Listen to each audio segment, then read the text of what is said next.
TechFlow by WarpCom. Bem-vindo ao TechFlow by WarpCom. Esta terceira série totalmente dedicada ao tema Cloud.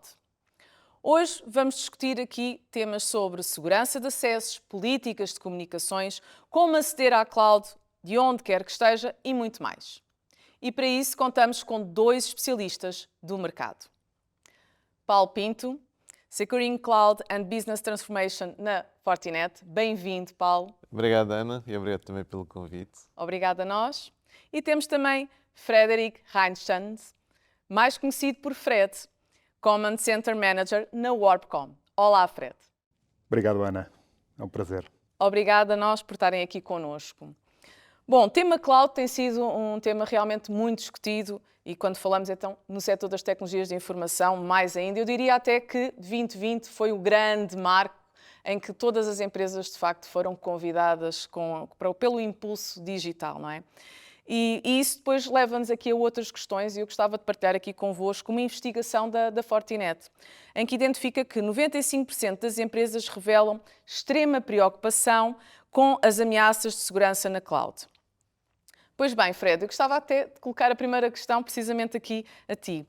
No teu ponto de vista, quais são os principais aspectos que devemos ter aqui em consideração quando se está a definir uma política de segurança dentro de um ambiente multi-cloud? Ana, eu diria que isso é a coisa mais fácil do mundo. E tenho a certeza que todas as pessoas que trabalham em ciber concordarão comigo. Bem, brincadeiras à parte, efetivamente não é uma tarefa fácil. Nós vamos ter, por um lado, a complexidade dos vários provedores de cloud, cada qual com as suas ferramentas, com os seus processos, os seus procedimentos. E, por outro lado, vamos ter a necessidade de implementar uma política eficaz que nos permita gerir a segurança em todos estes ambientes de uma forma simples. E é efetivamente obter este equilíbrio entre estas duas variáveis que se torna difícil. Não é? Como é que nós conseguimos endereçar isto? 3 pontos. Primeiro, o conteúdo da política. Nós temos que ter a possibilidade de ter a visibilidade em todos os nossos assets, independentemente do sítio onde eles se encontram. Okay? E temos que ter o controle sobre os mesmos. Ou seja, eu em qualquer momento tenho que saber quem é que acedeu, quando é que acedeu e ao que é que acedeu. Okay? Depois temos a aplicação dos controles de segurança. Eu, mais uma vez, para eu conseguir aplicar os controles de uma forma eficaz, eu tenho que saber aquilo que eu tenho em casa, com o maior detalhe possível. Portanto, eu só consigo, efetivamente, proteger os meus assets se souber quais são. E depois, em cima disto tudo, temos que ter uma monitorização ativa que me permita verificar, efetivamente, se os controles estão a ser devidamente bem aplicados, se há necessidade de alterar esses controles, retirar ou adicionar novos controles. Portanto, isto entra aqui depois num ciclo de melhoria contínua e, basicamente, é a segurança a funcionar. Okay? Segundo ponto, simplificar. Isto é como tudo na vida. Tudo o que é complexo tem uma adoção muito difícil. Como é que nós conseguimos fazer isto? Basear a nossa decisão com base numa análise de risco. Isto vou ser chato outra vez, para isso é necessário nós termos a visibilidade nos nossos assets para conseguir fazer essa decisão. A utilização de plataformas centralizadas que me permitem, numa única consola, ter uma gestão e um controle sobre todos os meus assets. E aqui queria destacar, se calhar, a principal importância da utilização de ferramentas do tipo IAM para eu conseguir controlar os acessos aos dados, que num ambiente multi-cloud pode ser uma tarefa muito complexa. Necessidade de automatizar tudo o que seja tarefas com um nível de maturidade já aceitável sempre que possível. E, por último, chamar efetivamente as partes interessadas a participar na criação da política. Onde pode ser desde a gestão de topo ao IT e principalmente chamar o negócio. Acho que é importantíssimo chamar o negócio, porque é um negócio que efetivamente sofre mais com a aplicação destes controles de segurança. E, por último, a comunicação da política. Portanto, esta política tem que ser comunicada de uma forma clara a todos os colaboradores da organização. E aqui, mais uma vez, é fundamental o envolvimento da gestão de topo, para que os colaboradores consigam perceber efetivamente que aquilo não é somente um documento, mas aquilo é um compromisso comum para os quais todos têm que trabalhar em conjunto no sentido de proteger melhor a organização. Portanto, diria que basicamente é isto. É focar-nos naquilo que é importante, simplificar e comunicar. Perfeito, sempre numa visão 360 Sempre. da empresa, em que sabemos de facto que esta estratégia de segurança fica muito mais complexa, até quando falamos de diferentes clouds e estas comunicações entre clouds. Paulo, neste sentido, como é que nós podemos detectar eventuais ameaças e conseguirmos dar uma resposta a incidentes em real time? Acho que seria interessante, por exemplo, compreendermos também o que é que a cloud é, muito rapidamente, não é? O que é que ocorre quando começamos a utilizar a cloud? Há uma desmaterialização completa da computação. Tudo aquilo que estava circunscrito a data centers, a sítios mais materiais, digamos assim, é desmaterializado em workloads, em serviços, em software as a service, subscrições e, portanto, isso o que é que acontece? Há uma dispersão dessa parte da computação e, portanto, se estamos preocupados com essa ameaça, uma das coisas que temos que tomar em atenção é exatamente saber onde é que estão esses recursos, como é que esses recursos são utilizados. A visibilidade que o Fred fala é extremamente importante, mas aqui na cloud acresce de importância. Exatamente, portanto, visibilidade para saber onde é que estão os recursos, depois ter uma postura, uma defesa mais ativa, no sentido que na cloud tudo acontece muito mais depressa. Um departamento, se quiser usar uma infraestrutura, coloca um workload a produzir, depois coloca logo os utilizadores a aceder àquilo e muitas vezes até faz bypass às áreas de cibersegurança. Portanto, temos de ter a questão da visibilidade, até para a instalação e utilização desses workloads, e depois controlar o que é que está a acontecer ali. Quem é que está, como é que são feitos os fluxos de informação ali, que máquinas, pessoas é que acedem àquela computação, com que privilégios e por aí fora. Portanto, a questão das ameaças parte muito deste princípio, saber qual é a infraestrutura e depois a gestão de incidentes para mitigar as possíveis concretização dessas ameaças também têm que ser mais ativas. Em que sentido? Até há bem pouco tempo, eu diria quase, sei lá, na última década, a gente vê a detecção e resposta a incidentes de segurança como algo passivo. Temos aqui a nossa infraestrutura em produção e temos aqui o nosso plano de recuperação caso ocorra um acidente. O que se passa hoje em dia é que esses processos têm que estar ativos e a funcionar em simultâneo com o dia-a-dia, com a operação da organização. Por exemplo, dividindo serviços entre clusters diferentes, tornando-os mais redundantes, de modo que se um for abaixo, se um for atacado, se uma ameaça se concretizar, não temos 100% do serviço, mas teremos 50%. Portanto, o processo de gestão de incidentes tem que também ser mais proativo. E eu diria que estas duas grandes áreas, portanto, a questão da visibilidade ganha importância, a gestão de incidentes tem que ser mais ativa e tem que haver uma maior proatividade, uma defesa mais ativa em relação aos controles que são aplicados e monitorizados na cloud. As empresas têm que ter este mindset de prever quase o futuro, não é? Para te conseguir antecipar. A telemetria é muito mais importante. Sei lá, se nós andarmos devagar, podemos ir a olhar para o lado e olhar para o chão e por aí fora. Se formos num passo mais acelerado e a correr, se calhar estamos a ter outro tipo de concentração, outros pontos de referência que já não estão aqui à nossa volta, estão mais dispersos para que a gente saiba que está no rumo certo. Certo. E isto também leva aqui a outra questão que nós hoje vivemos novos modelos de trabalho, não é? E mais uma vez eu foco aqui o 2020. Estamos a falar já de modelos, muitos são remotos, outros são híbridos, e isto leva-nos aqui a temas como mobilidade e a acessibilidade a sistemas é de facto crucial nas nossas organizações. No entanto, portanto, esta conveniência tem que ser muito equilibrada com a questão da segurança, como vocês já falaram aqui. Fred, na tua opinião, como é que nós podemos garantir aqui esta segurança dos recursos na cloud quando estamos num acesso remoto? Acesso remoto. Portanto, esse desafio constante para as equipas que trabalham em ciber. Para todas as organizações. Todas as organizações, é verdade. No que toca a acessos remotos, há riscos aqui a serem tidos em conta. Tipo a interseção de dados, acessos não autorizados, acessos a partir de redes públicas, etc. Como é que nós conseguimos, de alguma forma, mitigar estes riscos? 2 pontos principais. Primeiro, tecnologia. O uso de VPN, no sentido de ser estabelecido um canal seguro com a encriptação dos dados, para que os mesmos não possam ser interceptados. A implementação de políticas de múltiplo fator de autenticação, no sentido de dificultar o acesso a algum tipo de ator malicioso que haja comprometimento de credenciais. E também permitir somente o acesso aos dados a partir de dispositivos corporativos ou então autorizados pela organização. E eu diria que isto são os mínimos olímpicos para que o responsável de segurança ou um CISO possa dormir descansado. Okay? Porque para nós, sempre que possível, deverão ser implementadas políticas de Zero Trust. Ou seja, este tipo de políticas faz com que um sistema ou utilizador só seja considerado confiável depois de ser identificado e autenticado. Fazendo uma analogia a um castelo medieval com os seus muros à volta, nos sistemas tradicionais, um utilizador que já esteja dentro dos muros é confiável. Com estas políticas de Zero Trust, esse mesmo utilizador, mesmo já estando dentro dos muros, continua a ser necessário ser autenticado e identificado para que seja confiável. Segundo ponto, pessoas. E isto realmente é algo que eu não me canso de dizer quando estou a ter conversas de segurança com clientes ou com colaboradores. É fundamental nós formarmos os colaboradores em aspectos de segurança. E com isso conseguirmos efetivamente fomentar uma cultura de segurança dentro das organizações.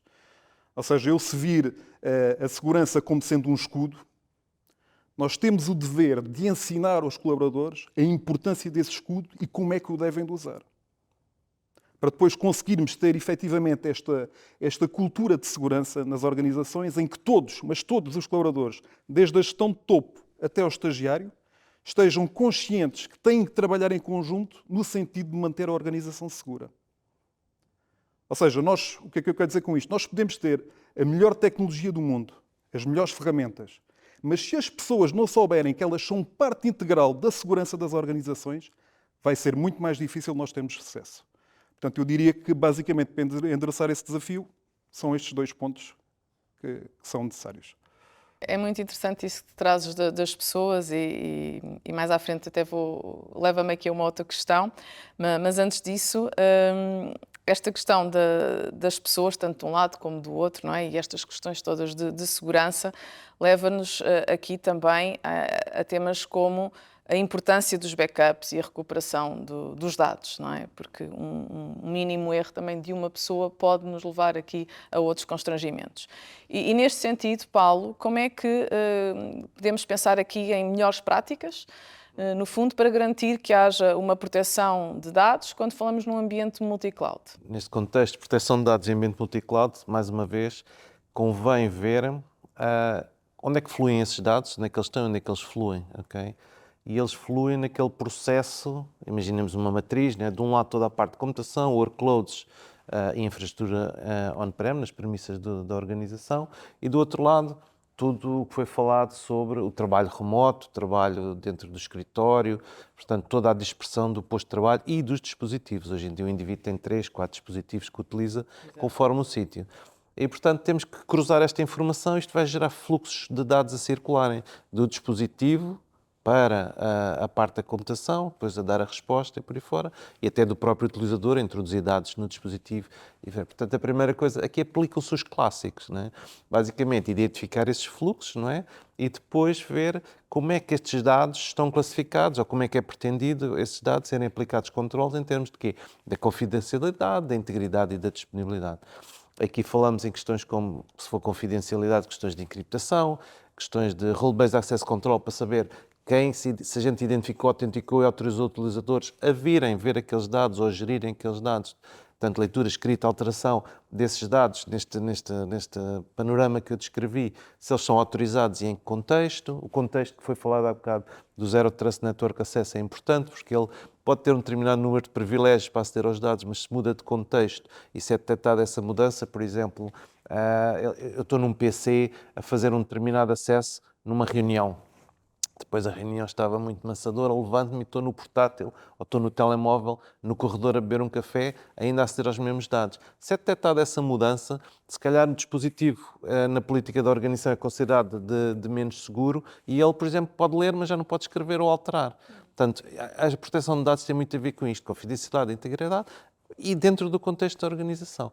Pronto, portanto, falámos na parte de controle do tráfego, falámos na parte de identificação e, mais uma vez, É sempre aborrecido repetir as coisas, mas a parte da monitorização é extremamente importante para ver se o que eu estou a preconizar em termos de controle de tráfego, controle dos acessos aos utilizadores, para garantir a tal confidencialidade, integridade e disponibilidade, se está a verificar ou não. Pronto. E depois, mais uma vez, a questão da resposta a incidentes, porque as coisas vão correr mal, as coisas são muito dinâmicas, não é? É como um organismo, não é? Um organismo, se a gente nunca está a 100%, mas alguns estamos sempre com um tempo de resposta ou com uma resposta aceitável. E é a mesma coisa. Eu analiso os dados, identifico, aplico aqueles controles, faço a monitorização, algo corre mal, eu tenho que ter capacidade de resposta muito rápida. E aí toda a parte processual testada é importante. Não sei se o Fred aqui pode acrescentar algo que... Eu acho que um ponto também que é muito importante e que muitas vezes é decorado pelas organizações é o facto de terem implementado também uma política eficiente de backups. Não é? Ajuda, sem dúvida, na parte do incidente. Há muita gente que acha... Primeiro, é o conceito de backup, não é? Snapshots não são backups. E eu não sei como é que as pessoas dormem bem à noite, não é? Porque o backup, na realidade, é o get out of jail card, não é? Se tiverem o azar um dia de efetivamente serem atacados, eu pelo menos consigo recuperar e pôr a minha organização a funcionar o mais rapidamente possível. É verdade, eu já vi clientes sorridentes a dizerem que fomos atacados, mas por acaso tínhamos backups e estavam funcionais. Que é um alívio para o negócio, não é? E o impacto é resiliência, que é a garantia da resiliência do negócio. E ao longo aqui desta nossa conversa, eu vejo aqui assim, 3 pilares importantes que vocês foram sempre falando. Um pouco ligado aos processos, não é? De tudo isto estar de uma forma muito proativa, a questão da resiliência, etc. Depois a questão da tecnologia, mas a tecnologia por si só não faz nada se nós não a colocarmos a favor do nosso negócio. E a questão das pessoas, que o Fred também falava há pouco. E isto leva-nos ao tema, de facto, da cultura da cibersegurança. O quanto isto é importante e tem que ser visto de uma forma transversal para qualquer que seja o departamento da organização. E a pergunta que eu vou lançar é precisamente para os dois. Como é que vocês encaram aqui a questão da cibersegurança, não é? No sentido em que até que ponto é que isto vai influenciar as operações e a evolução das nossas empresas nos próximos anos? Eu diria que esse tema é muito interessante e se calhar provavelmente tínhamos aqui assuntos para falar mais em 2 ou 3 podcasts. Como é que nós vemos isso? Nós vemos cada vez mais a serem adotadas novas tecnologias, nomeadamente a inteligência artificial, que está muito na beca agora neste momento. E o que é que isto vai fazer? Vamos ter ainda a superfície de ataque a aumentar cada vez mais. Okay? E vamos ter, por outro lado, as ameaças a ficarem cada vez mais sofisticadas. E nós, efetivamente, as organizações vão ter que acompanhar esta onda, por assim dizer. O que é que nós vemos nos próximos 5 anos? Claramente, a proteção de perímetro, tal e qual como nós a conhecemos hoje em dia, vai ter tendência a perder algum relevo. Portanto, a segurança vai estar mais centralizada no endpoint, no servidor ou na aplicação. Okay? Com isto tudo, também pensamos que alguns controlos de segurança vão ser mais utilizados. Gostaria de dar, por exemplo, o exemplo da microsegmentação, onde nós, ou seja, dividida a infraestrutura em pequenas secções, vou dificultar a movimentação lateral no caso de haver já algum tipo de comprometimento e, efetivamente, se houver um ataque com sucesso, consigo circunscrever o ataque a uma pequena parte da infraestrutura do cliente. Okay? Por outro lado, os serviços de SOC também vão ter que acompanhar esta tendência. Ou seja, eu vejo serviços de SOC que atualmente estão muito centralizados em tecnologias CIEM, vão ter que evoluir com o uso de novas ferramentas para complementar o CIEM ou então mesmo para substituir as ferramentas de CIEM. Mas isso também é outra discussão que daria pano para mangas. E os SOCs também vão ter que estar, tal como o Paulo já disse, ter uma postura mais proativa. Ou seja, haver a necessidade dos SOCs estarem mais focados na parte da prevenção do que na parte da detecção. Portanto, vai ser imperativo os SOCs ajudarem efetivamente os clientes a tirarem o maior partido das ferramentas que têm, okay? E também tentar estar um passo à frente dos atacantes. Para isso, a parte do Threat Intel também vai ter uma relevância enorme. E por último, e não me querendo repetir, e isto é mais Um desejo que eu tenho, uma esperança que eu tenho, é efetivamente de ver uma sociedade no seu todo com muito mais awareness no que toca a temas da segurança. Okay? Eu quero é que as pessoas, e quero que as pessoas se lembrem desta frase. No que toca à segurança, nós somos o alvo. Somos nós o principal alvo. Okay? Todos os atacantes vão sempre focar as atenções numa pessoa primeiro, para depois conseguirem fazer algo muito pior. Portanto, este é um desejo meu mais uma vez. Mas basicamente é isto. Obrigada. Paulo, queres complementar? Só uma visão macro, digamos assim, do cenário. Como é que a cibersegurança pode influenciar no futuro as organizações? O que é que acontece? As organizações fizeram uma migração em massa de recursos económicos para o ciberespaço. Ao fazerem isso, hoje em dia, os estudos apontam que cerca de 20% do seu revenue, da sua margem operativa, já vem do digital, dos processos digitais. Portanto, isso tem em causa. Mudaram, passaram um ponto de não retorno e agora têm um rendimento ali que, com todo este processo de digitalização que vão continuar com esta tecnologia toda, vai continuar a acelerar o rendimento nessa área. A questão é, o sítio por onde eles foram e o ambiente, o contexto em que ele se insere, é um contexto de conflito permanente. E a capacidade dissuadora das organizações no ciberespaço é muito reduzida face ao real. A gente pode tornar uma zona mais dissuadora, sei lá, pondo muralhas, fechando, pondo videovigilância, polícia e por aí fora. Na internet a capacidade dissuadora de uma organização ou de um país é muito baixa. E, portanto, eles vão se ver envolvidos naquele mundo de conflito constante.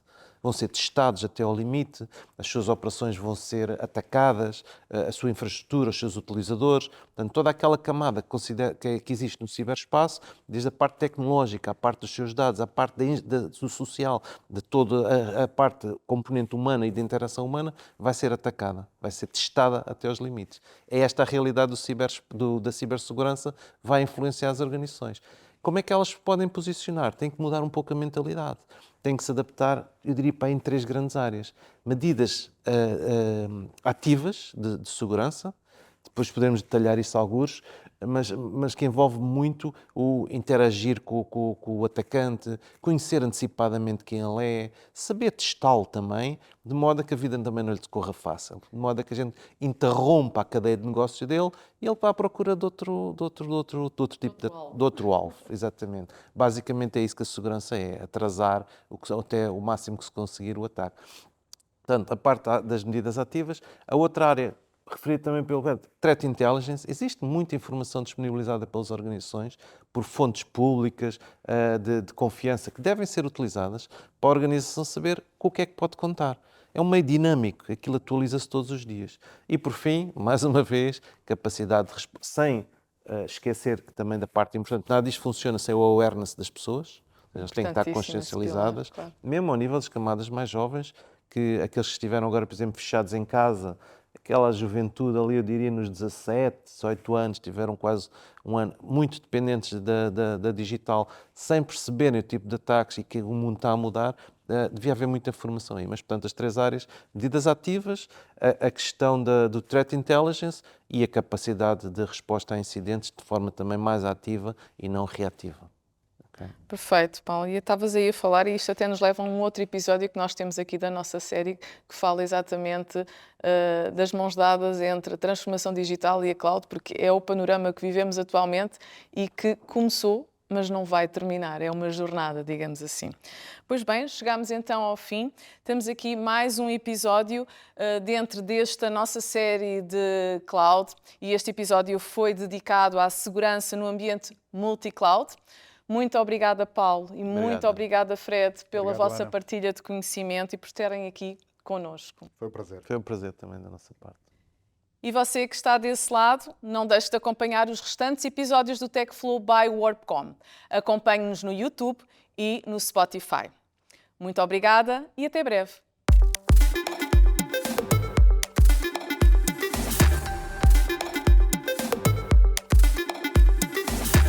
TechFlow by Warpcom.